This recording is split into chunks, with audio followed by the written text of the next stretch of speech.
Mengerikan. Mata dia merah sangat. Gigi dia tajam. Kalau dia tangkap kau, wah, aku akan ada nolak. Majak tinggi.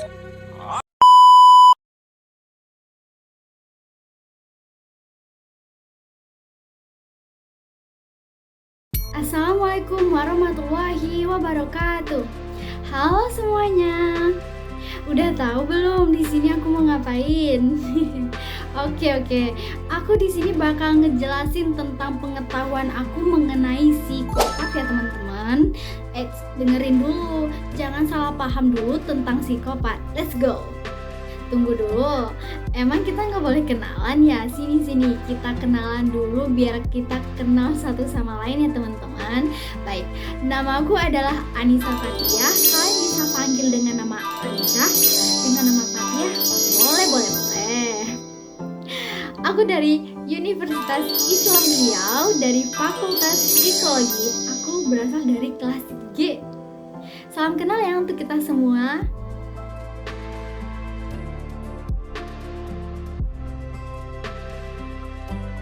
Kenali gejala dan ciri-ciri psikopat yang perlu diwaspadai. Psikopat atau orang yang memiliki kepribadian antisosial seringkali tidak disadari keberadaannya. Orang dengan gangguan ini dikenal tidak memiliki hati yang nurani dan kerap melakukan tindakan yang merugikan orang lain. Untuk itu, kenali ciri-ciri psikopat agar mereka yang mengalaminya bisa diberikan penanganan lebih dini. Psikopat merupakan gangguan kepribadian yang ditandai dengan beberapa ciri seperti perilaku antisosial, tidak memiliki empati, dan tidak memiliki temperamen yang sulit diprediksi. Psikopat pada umumnya sulit terdeteksi karena penderitaannya dapat terlihat dan berpenampilan normal, bahkan cenderung mudah disukai banyak orang. Adapun penyebab psikopat loh teman-teman, penyebab seorang mengalami kondisi ini belum diketahui secara pasti. Namun psikopat diduga muncul karena pengaruh genetik, perubahan fungsi otak, dan pengalaman traumatis masa kecilnya. Hal ini dikarenakan psikopat biasanya tumbuh dari latar belakang keluarga yang tidak harmonis. Ketidakharmonisan tersebut bisa dalam bentuk adanya pelecehan anak, orang tua dengan kecanduan alkohol, atau perkelahian orang tua. Psikopat sendiri lebih sering dialami oleh pria dibandingkan wanita. Selain itu, ada beberapa ciri lain psikopat yang paling umum ditemui di antaranya ciri-ciri psikopat. Ciri-ciri psikopat dapat muncul selama masa kanak-kanak dan bertambah buruk seiring bertambahnya usia. Di usia dini, anak yang memiliki sifat psikopat biasanya suka berperilaku buruk seperti kebiasaan menyontek, bolos sekolah, suka berkelahi, menyalahgunakan obat-obatan yang terlarang, dan suka merusak fasilitas umum loh tentunya. Berikut ini adalah penjelasan beberapa ciri psikopat yang paling umum ditemui. Yang pertama, suka berbohong. Psikopat sering berbohong agar terbebas dari masalah atau terlihat sebagai orang yang baik. Mereka juga suka berbohong untuk menutupi kebohongan mereka sebelumnya. Nah, jika lupa atau tertangkap basah telah berbohong, mereka akan mencari 1000 alasan atau mencari alasan sampai dia tidak terlihat bohong dan mengubah dan mengolah cerita agar sesuai dengan situasi mereka terkini. Yang kedua, tidak memiliki empati.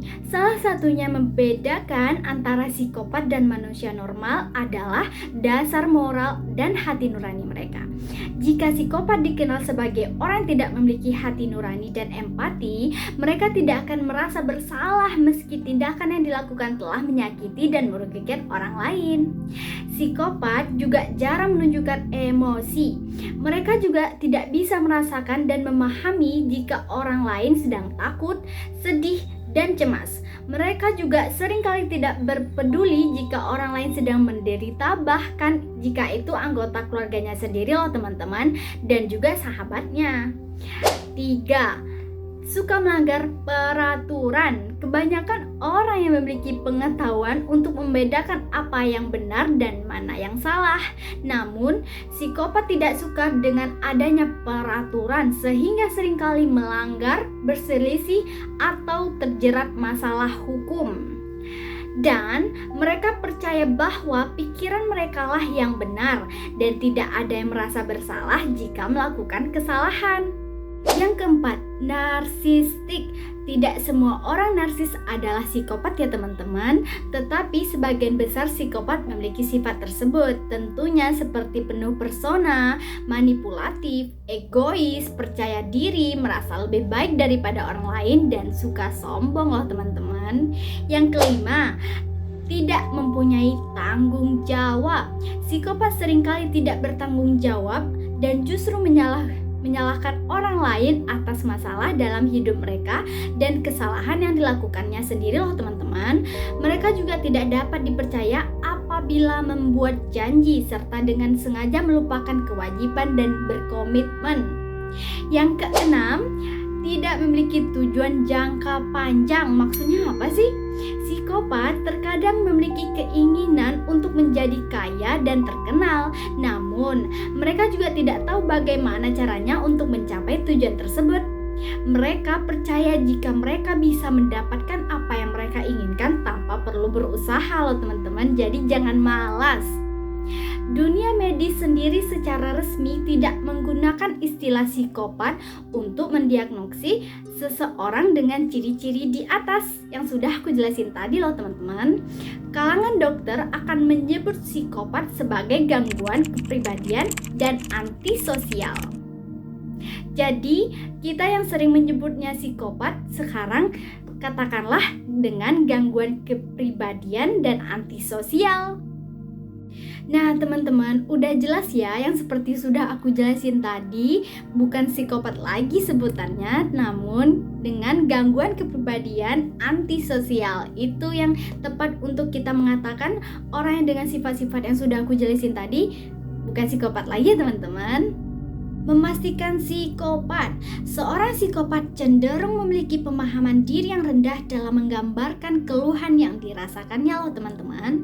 Orang dengan gangguan kepribadian antisosial atau psikopat hampir tidak perlu dan tidak pernah merasakan berkonsultasi ke dokter karena gangguan yang dideritanya.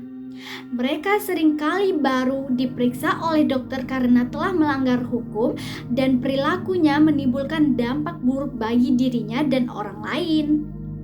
Nah, diperlukan serangkaian pemeriksaan untuk menentukan apakah seseorang benar-benar melakukan atau memiliki gangguan perilaku antisosial ini. Berikut ini adalah tahapan pemeriksaan yang dilakukan seorang dokter. Yang pertama, penelusuran riwayat kehidupan dan tipe kepribadian seseorang yang dicurigai sebagai seorang psikopat.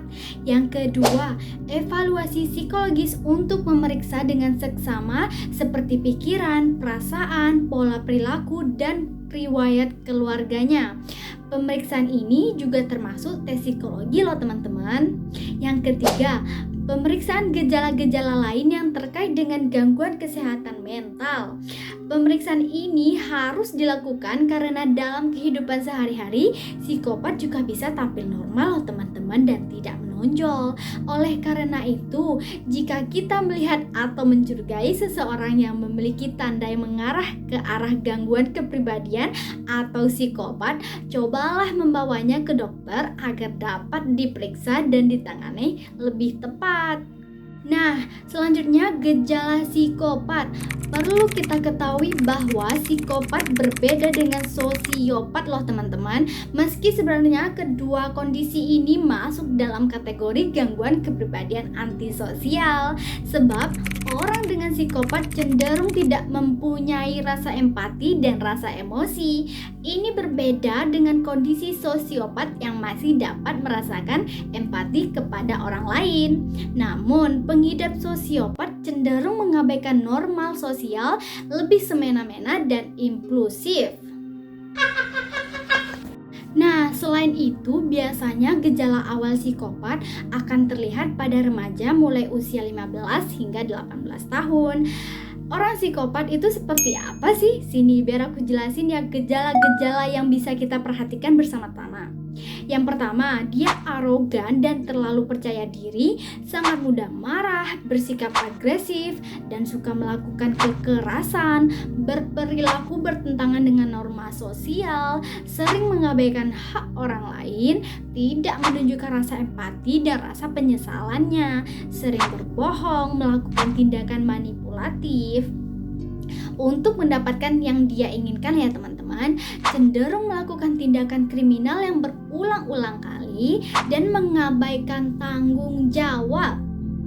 Adapun pengobatan psikopat loh teman-teman, pengobatan psikopat akan disesuaikan dengan kondisi pasien termasuk kesediaannya dalam menjalankan perawatan dan keparahan gejalanya.